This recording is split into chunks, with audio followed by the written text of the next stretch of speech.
Today I explored 3 abandoned MMOs to see if they're worth playing or if they were left behind for a reason. To find these games, I searched the Steam database to look for MMOs that had a very low player count, and what I found was a mix of dead servers, loyal players, and a few unexpected gems.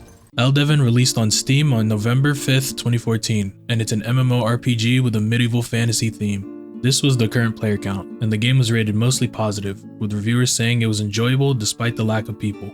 The game begins 10 years in the future, and we are sent to save Eldevin City, which was currently being attacked by the Infernal Empire.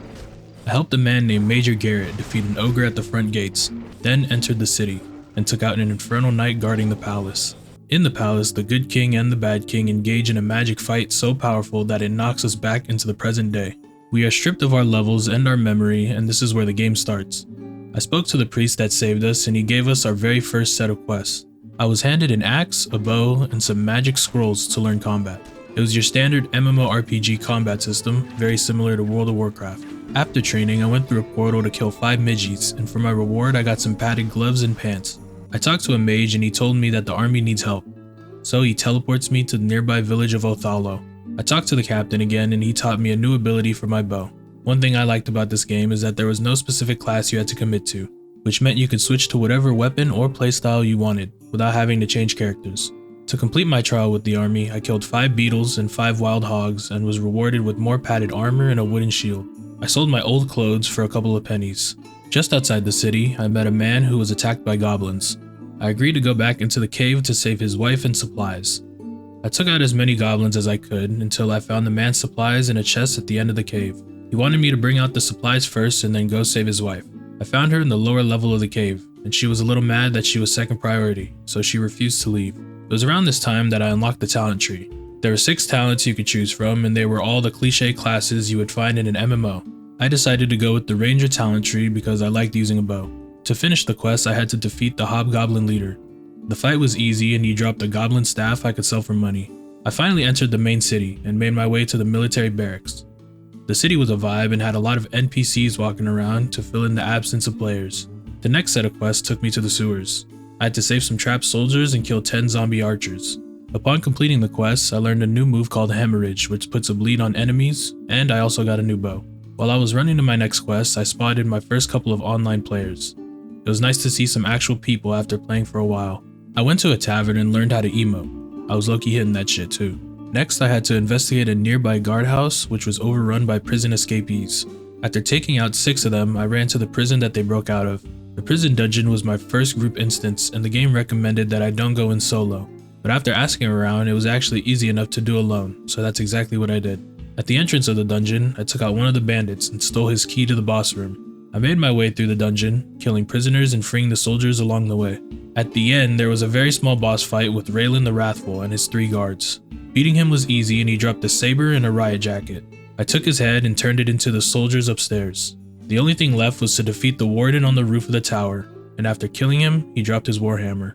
I wasn't going to use it, so I sold it along with some old gear.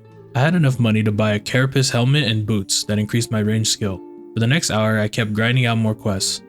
I killed a giant black beetle underground, some crimson bandits at their camp, and even a fishman boss in the sewers. From all the money I made, I went to the city market and bought some new pants and boots. I was eventually able to continue the story missions.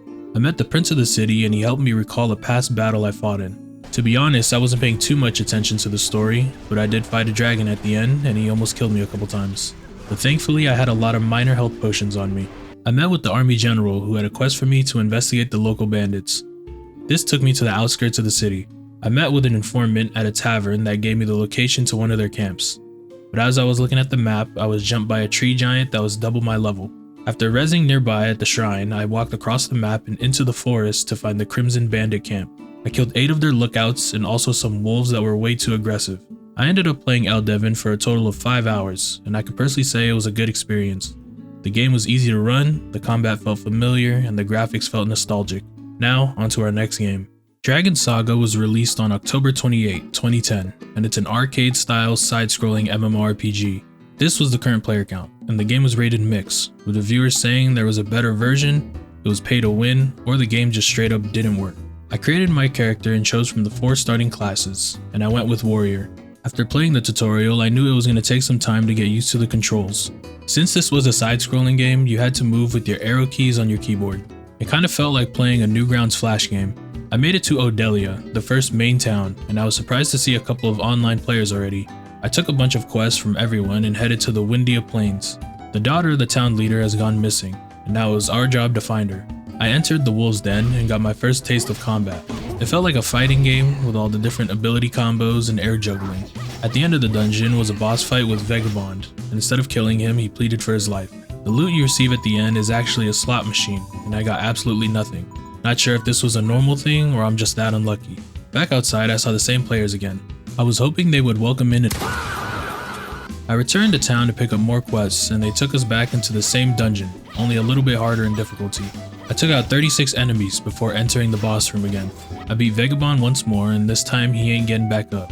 A mad scientist flees the scene and kidnaps the daughter's dog. In the end, I was rewarded with a new helmet and boots. I hopped back in the dungeon one last time to kill these woody enemies for their firewood. I gave it to the town chef, who in turn gave me ingredients to learn how to cook.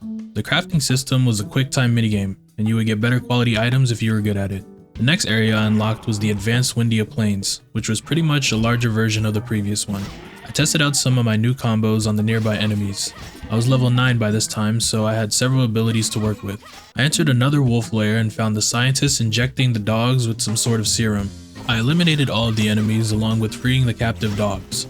I confronted the leader of the dogs named Vegas, and after defeating him, it was revealed that he was actually the daughter's dog just on steroids. I completed the quest and got a new crystal sword. I traveled to a new area called Trader's Ridge.